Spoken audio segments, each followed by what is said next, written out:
जो सबसे अच्छा फैसला मैंने लिया वो था चुप रहना। अब मुझे कुछ नहीं कहना है।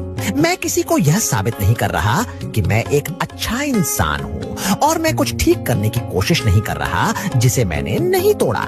मैं यह नहीं लड़ रहा कि लोग मेरी कीमत देखें। जो तुम करोगे वह तुम्हारी जिम्मेदारी है। तुम्हें उम्मीद करनी चाहिए कि तुम इसे पछताओ नहीं। मेरी चुप्पी में मुझे शांति मिली। अब मुझे खुद को साबित करने की जरूरत नहीं है, न ही मुझे वो चीजें सुधारने की जरूरत है जो मेरी नहीं थी। मैंने एक नई ताकत पाई है। यह एक शांत ताकत है।